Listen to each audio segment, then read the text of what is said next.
Silakan Bu Jubir. Kalau boleh Mbak Eta, terima kasih teman-teman terkait kesepakatan gencatan senjata ini. Tentunya pemerintah Indonesia menyambut baik kesepakatan gencatan senjata yang telah diumumkan selama 2 minggu antara Amerika Serikat dan Iran.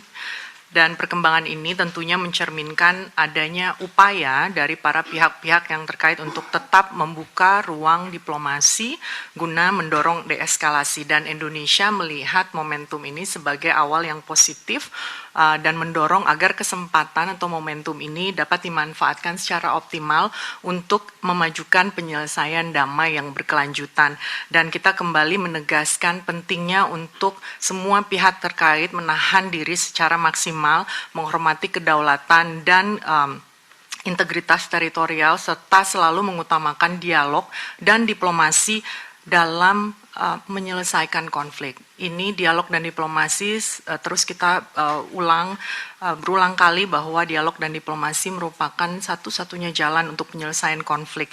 Dan Indonesia juga terus menegaskan pentingnya penghormatan terhadap kebebasan navigasi sebagai hak yang dijamin oleh hukum internasional termasuk konvensi PBB UNCLOS.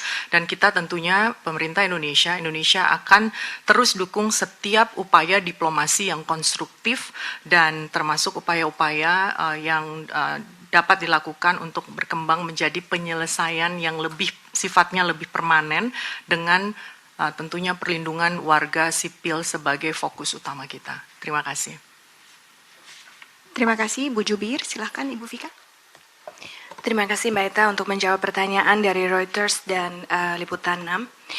Memang betul pada tanggal 6 April, United Nations Department of Peace Operation atau UNDPO, kita bilangnya, telah menyampaikan kepada pemerintah Indonesia mengenai hasil investigasi awal atau preliminary finding mengenai insiden tanggal 29 dan tanggal 30 Maret yang menyebabkan gugurnya 3 prajurit Indonesia di UNIFIL. Pemerintah Indonesia telah mencatat hasil investigasi tersebut dan meminta agar PBB dapat menuntaskan investigasi secara menyeluruh.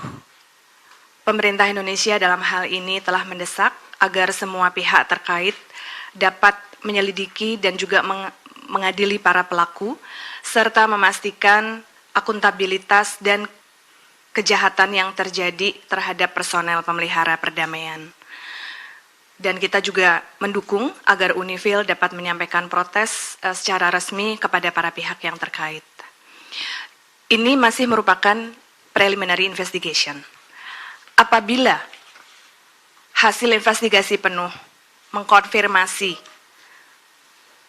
hasil temuan dari investigasi awal ini, maka pemerintah Indonesia akan mengutuk keras terhadap Israel atas tindakan yang mengakibatkan gugurnya dan terlukanya prajurit TNI yang bertugas sebagai personel pemelihara perdamaian, serta menegaskan bahwa tindakan tersebut merupakan pelanggaran serius terhadap hukum internasional. Pemerintah Indonesia akan meminta kepada PBB untuk mendesak otoritas yang terkait agar menyelidiki, mengadili, dan memastikan akuntabilitas penuh bagi para pelaku. Insiden-insiden ini tidak terlepas dari memburuknya situasi di Lebanon. Indonesia terus mengutuk keras serangan Israel di Lebanon Selatan yang secara signifikan meningkatkan risiko yang dihadapi oleh personel pemelihara perdamaian PBB, serta melemahkan pelaksanaan mandat dari UNIFIL sebagaimana yang sudah diatur dalam resolusi Dewan Keamanan PBB nomor 1701. Operasi militer Israel yang terus berlanjut di Lebanon Selatan, termasuk pernyataan mengenai mempertahankan keberadaan di wilayah tersebut, beresiko semakin membuat destabilisasi situasi dan akan terus membahayakan para personel pemelihara perdamaian. Untuk itu, Indonesia menegaskan kembali bahwa keselamatan dan keamanan personel pemelihara perdamaian PBB tidak dapat ditawar lagi. Semua tindakan yang membahayakan para personel pemelihara perdamaian ini merupakan pelanggaran yang serius terhadap hukum internasional dan tidak boleh dibiarkan terus-menerus. Terima kasih Mbak Eta. Terima kasih. Silakan Bu Jubir, ada tambahan? Siap. Terima kasih Bu Vika. Sebagaimana disampaikan oleh Bu Vika tadi, memang berdasarkan temuan awal ini masih preliminary findings, tapi teman-teman mungkin juga sudah membaca yang sudah dilaporkan oleh jubir UN. Preliminary findings-nya itu berdasarkan temuan awal, salah satu insidennya melibatkan tembakan tank dari militer Israel, dan tentunya Indonesia mengutuk keras serangan Israel tersebut yang telah menewaskan personel Indonesia yang sedang menjalankan sebagai penjaga perdamaian PBB. Sebagaimana telah disampaikan oleh Bu Vika tadi, tentunya Indonesia akan terus menuntut, mendesak, mendorong keseluruhan proses investigasi ini agar semuanya tidak berdasarkan spekulasi atau asumsi. Kita akan mendapatkan hasil investigasi yang menyeluruh, dan yang dari ini sifatnya not verbal ya Bu Vika ya, dari UN itu disampaikan ke kita, dan dari itu memang hanya 2 kejadian. Tentunya kita terus meminta juga insiden ketiga yang ke tanggal 3 April juga untuk terus dilanjutkan proses investigasinya. Intinya kita terus mendesak investigasi ini secara menyeluruh dan transparan, dan kita akan terus mengambil langkah-langkah pengamanan untuk terus menjamin safety security peacekeepers kita. Itu yang paling penting saat ini. Sebagaimana yang disampaikan oleh Pak Menlu, peacekeepers kita di sana itu melaksanakan mandat peacekeeping, bukan untuk peacemaking. Jadi mereka di-equip personel kita untuk peacekeeping instead of peacemaking. Jadi itu yang bisa kita sampaikan sekarang. Terima kasih. Terima kasih. Sesi pertanyaan kedua saya buka. Sorry, masih mohon maaf. Severer ya. Silakan Ibu Dir. Terkait pertanyaan Mbak yang untuk Severer. Jadi berdasarkan pendataan yang dilakukan oleh Ditjen Perhubungan Laut, Kementerian Perhubungan, terdata sebanyak 892 orang ABK WNI yang berada di seluruh wilayah Timur Tengah. Namun sampai saat ini kami masih belum mendapatkan laporan berapa banyak yang terjebak di Selat Hormuz. Sejauh ini kita masih mengetahui bahwa ada 2 terkait insiden kapal Musafah 2 ya, di mana ada 2 ABK WNI yang selamat dan 3 orang ABK WNI yang masih dalam pencarian.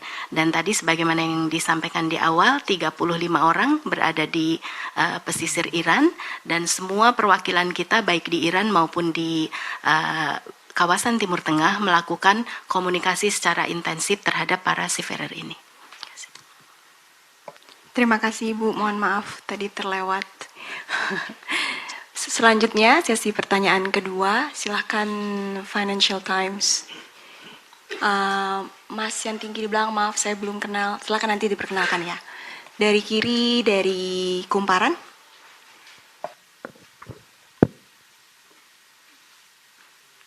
Mic-nya boleh tolong, Financial Times. Selamat pagi menjelang siang Ibu dan Bapak. Ada pertanyaan saya terkait BOP. Apakah Kemlu bisa mengonfirmasi kemungkinan batalnya pengiriman tentara Indonesia ke Gaza? Terima kasih. Baik, selanjutnya silakan perkenalkan diri Mas. Selamat siang Bapak Ibu. Saya Alex dari kantor berita Xinhua News Agency. Saya mau menanyakan terkait temuan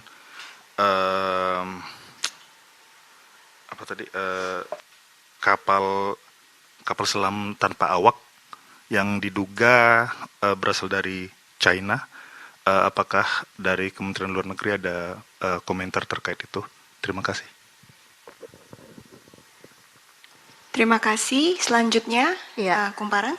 Selamat siang, saya Firda dari Kumparan. Ada 2 pertanyaan. Yang pertama mengenai temuan terbaru mengenai adanya 1 tentara UNIFIL yang ditangkap oleh IDF atau militer Israel dan kemudian dibebaskan 1 jam kemudian. Apakah sudah diketahui itu kewarganegaraannya WNI atau bukan? Dan kemudian yang kedua mengenai adanya rencana penundaan KTT 8. Bagaimana update-nya sampai saat ini ketika perang masih berlanjut? Terima kasih. Baik, terima kasih pertanyaannya. Kita bisa minta Pak Jubir 2 untuk menanggapi yang pertanyaan mengenai BOP, Pak. Baik, terima kasih. Terkait dengan Board of Peace ya, memang seperti telah kita sampaikan juga di kesempatan sebelumnya, bahwa saat ini memang yang menjadi fokus perhatian kita adalah kondisi keselamatan dan keamanan di Timur Tengah, dan seluruh pembahasan mengenai Board of Peace saat ini masih on hold, sehingga seluruh persiapan, perkembangan, pembahasan yang terkait dengan BOP saat ini masih belum ada pergerakan lebih lanjut.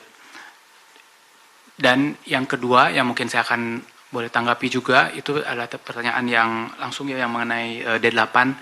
Ini juga ada kaitannya. Keketuaan kita di D8 saat ini juga masih memperhatikan kondisi global, artinya kita terus berkoordinasi dengan Sekretariat D8 dan seluruh negara-negara anggota D8. Intinya bahwa Indonesia melihat untuk pelaksanaan KTT ke-12 ini masih memperhitungkan juga kondusivitas dan kesiapan untuk pelaksanaan tersebut. Namun sebagai ketua kita terus menjalankan prioritas-prioritas yang 5 yang sudah dikemukakan Indonesia sebagai ketua D8. Mungkin itu yang kami sampaikan. Baik, terima kasih. Jubir? Teman-teman, terkait yang tadi pertanyaan kapal selam, kita juga akan terus berkoordinasi. TNI AL juga kan telah menyampaikan mereka masih melakukan identifikasi, investigasi awal terkait hal ini. Dari Kemlu sendiri kami belum mempunyai detail informasi yang bisa disampaikan ke teman-teman.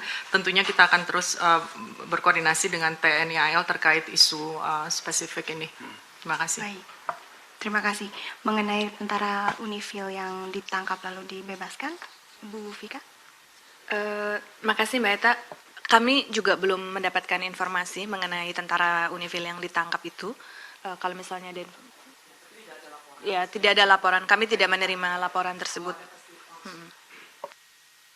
Terima kasih. Mungkin satu kali lagi sesi pertanyaan ya Bapak Ibu. Sudah Ibu. Sudah. Baik, silakan Mas. Ya silakan yang di tengah. Banyak muka-muka baru yang belum kenal Metro TV, silakan.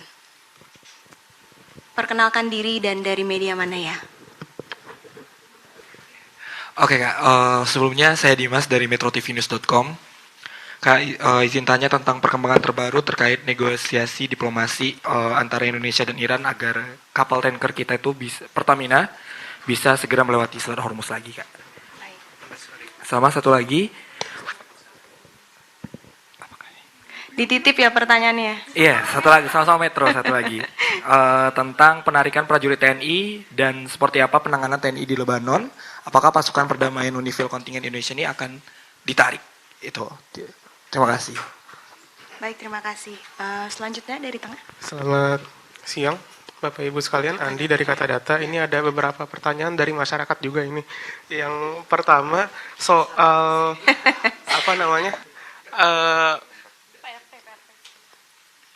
Potensi adanya biaya tol di Selat Hormuz yang diajukan oleh Iran sama Amerika Serikat. Kemarin kan Amerika Serikat, nggak tahu ini Donald Trump bercanda atau enggak, tapi jawabannya kan di agenda serius ya. Dia bilang ada kemungkinan pemerintah Amerika sedang mengkaji kemungkinan pengenaan biaya tol di Selat Hormuz. Kalau Iran kan pernyataannya agak serius tuh ngasih biaya tol di Selat Hormuz. Nah, sikap Indonesia terhadap hal itu seperti apa? Itu yang pertama. Terus yang kedua, mau minta pandangan atau posisi Kemenlu terhadap laporan yang dilakukan oleh NGO terhadap Presiden Myanmar yang diduga melakukan genosida. Ini kan dilapornya ke Kejaksaan Agung Indonesia, tapi kejadiannya di luar negeri. Posisi dari Kemenlu itu seperti apa? Terus yang terakhir, ini pertanyaan saya sendiri, kalau jadi yang tadi bukan ya Mas ya? Mas Andi. Tadi pertanyaan masyarakat, ini pertanyaan saya sendiri. Kalau kan sekarang ini cadangan minyak di Indonesia cuman ada 20 hari dan nggak banyak-banyak banget, jauh di bawah rekomendasi 90 hari. Dan ada rencana untuk mengalihkan impornya dari Timur Tengah ke Amerika, salah satunya Rusia. Kalau yang dari Rusia jadi, pertanyaannya, udah dari Kemenlu sendiri udah ada kajian belum terkait dampak kalau minyaknya beneran diimpor dari Rusia, itu akan seperti apa posisi Indonesia di konstelasi global ini ya, gitu makasih. Baik, terima kasih atas titipan pertanyaan masyarakatnya ya, Mas Andi. Sama yang kapal Pertamina kalau boleh update-nya Bu, yang di Selat Hormuz. Itu terbukti sangat tidak egois loh. Dia Betul. Demokratis. Baik. Selanjutnya dari ya. Halo, selamat siang Bu. Saya Chandra dari kantor Berita Bloomberg Bu. Ini spesifik untuk Bu Ivan aja Bu kayaknya. Pertama Bu, mungkin hanya untuk menambah pertanyaan dari Andi tadi soal tanker Pertamina. Ini kan negosiasi sudah mungkin 1 bulan lebih ya.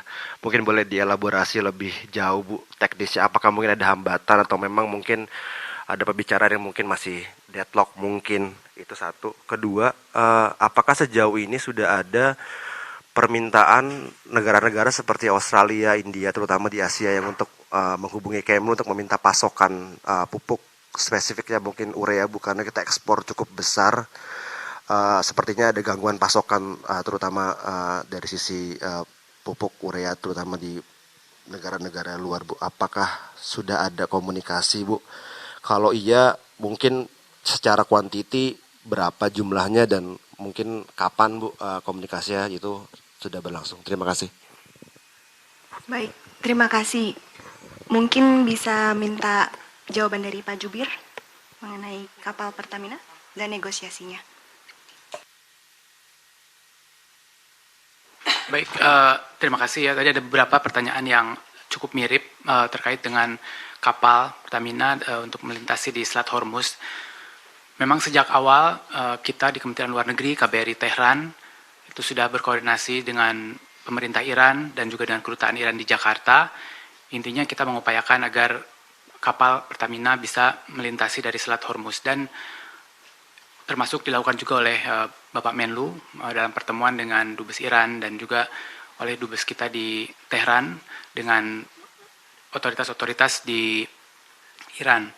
Dan saat ini memang perkembangan yang berlangsung adalah terdapat beberapa hal-hal yang cukup teknis yang memang sedang ditindaklanjuti untuk bisa memastikan keselamatan untuk melintas dari sana, dan ini termasuk antara lain seperti hal-hal seperti asuransi dan juga kesiapan kru. Dan kita dalam tadi seperti di awal disampaikan juga bahwa pada prinsipnya tentu kita ingin meminta agar kebebasan navigasi itu dihormati dan sesuai dengan hukum internasional dan UNCLOS. Mungkin itu yang bisa kami sampaikan untuk terkait dengan yang kapal. Ya, yang permintaan untuk pupuk boleh kita get back ya. Kita kembali ke itu. Ada lagi nggak yang sekalian?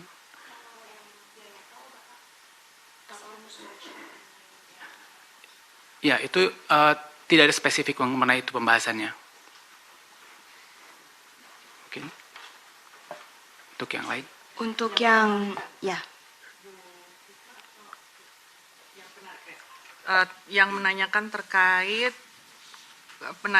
Unifil, penarikan prajurit TNI, teman-teman perlu dipahami bahwa kehadiran Indonesia, pasukan kita di Unifil itu bagian dari komitmen internasional kita terhadap peace and security. Berbagai keputusan kita terkait isu ini, termasuk yang ditanyakan tadi, itu akan melalui pertimbangan yang pastinya harus sangat-sangat matang, baik dari sisi keselamatan personil, baik dari sisi relevansi mandat Unifil itu sendiri, dan juga kontribusi kita terhadap stabilitas di kawasan.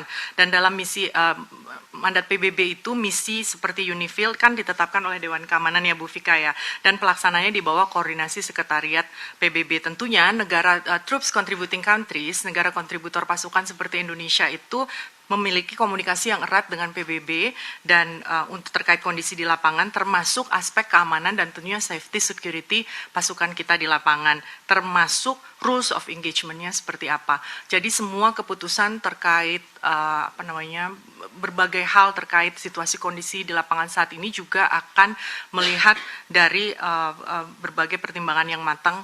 Yang paling penting tentunya safety security personel kita, tapi juga relevansi dari mandat Unifil itu sendiri. Demikian. Siap. Ada tambahan dari Bu Vika, Ibu? Siap. Pertimbangan matang juga mungkin untuk yang jawaban kajian mengenai diversifikasi mitra cadangan minyak. Ibu Rusia tadi ada pertanyaan. Ya. Baik, terima kasih. Sudah semua ya jawabannya ya. Sorry, laporan NGO Myanmar genosida kepada Kejagung.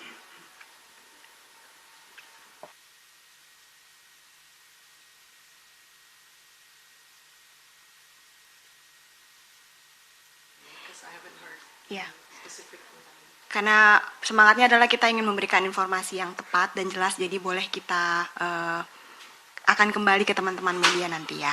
Baik.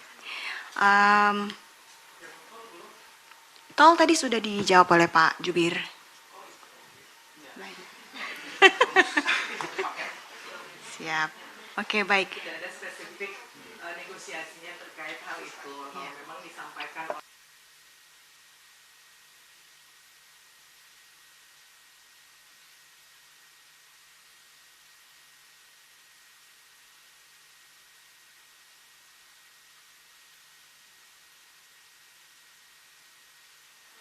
Siap. Mungkin ada satu kali lagi 2 pertanyaan aja ya, karena masih ada 10 menit. 2 pertanyaan, silakan dari Suar dan dari FV ya. FV, silakan. Selamat siang Pak, saya Tria dari Suar, masih terkait Hormuz, menambahkan saja apa ingin tahu terkait dengan proses negosiasi yang terjadi antara Indonesia dan Iran itu seperti apa sih Pak diplomasinya gitu, dan jumlah kapal yang masih tertahan di Hormuz itu sebenarnya ada berapa? Kan bilangnya 2 itu sudah bebas, tapi mereka tidak benar-benar bebas dari Hormuz gitu. Dan kemudian masih ada 2 kapal lagi, itu kapal apa, Pertamina namanya apa, mengangkut apa. Kemudian ada kabar juga, apakah benar Iran meminta upeti, sejumlah upeti untuk bisa Indonesia melewati Hormuz itu. Itu aja. Terima kasih. Pertanyaannya mirip, cuma beda ini kalimatnya ya. Silakan, Oke, Mas. thank you FV. Bapak Ibu. Saya Stephen dari EV. Mau nanya lagi soal Myanmar karena minggu lalu Min Aung Hlaing itu dipilih sebagai presiden. Apakah ada tanggapan dari Kemlu terkait ini? Kemudian dari ASEAN sendiri, apakah nantinya Myanmar akan bergabung ke ASEAN Summit sebagai member kembali? Karena sebelumnya kan ada ban ya untuk junta militer seperti itu. Thank you. Baik, terima kasih. Mungkin lanjutan pertanyaan mengenai kondisi tanker Pertamina di Hormuz, Pak Jubir. Ya, memang terkait dengan tadi yang ditanyakan adalah mengenai bagaimana proses untuk negosiasinya. Sebetulnya kita merespon setiap laporan, bukan hanya 1 atau 2, tapi apapun kapal yang terkait dengan kepentingan nasional kita pasti kita tindak lanjuti. Dan memang yang saat ini tengah menjadi perhatian adalah kapal yang tadi ditanyakan terkait dengan 2 kapal Pertamina tersebut, Pertamina Pride dan MT Gam Sunoro. Dan ini tidak berarti bahwa hanya itu saja yang menjadi fokus perhatian kita untuk kepentingan nasional kita, dan proses yang berlangsung sendiri sebetulnya dalam beberapa layers ya. Jadi seperti saya sampaikan di segmen sebelumnya bahwa dilakukan baik di pusat di Jakarta, koordinasi dengan Pertaminanya sendiri, juga dengan pihak-pihak di Irannya sendiri, dan semua yang ada di KBRI Tehran itu juga ikut terlibat. Dan kalau detail mengenai apa yang dibahas dan itu mungkin kita tidak perlu disclose terlalu detail, tapi intinya adalah secara keseluruhan kita berkoordinasi erat untuk memastikan kepentingan kita ini bisa tercapai.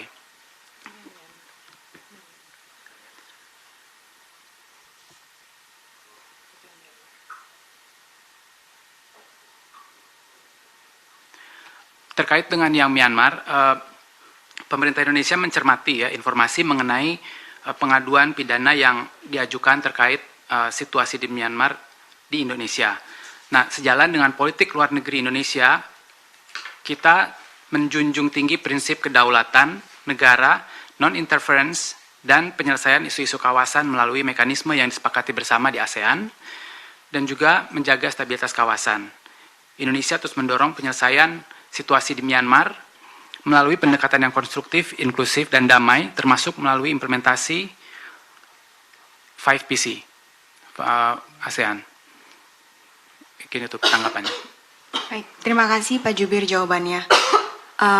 Yang mengenai ASEAN lainnya mungkin nanti kita... Oh ya, kita perlu konsultasi dengan Ditjen Kerjasama ASEAN, nanti kita bisa infokan terpisah. Baik, terima kasih. Dengan demikian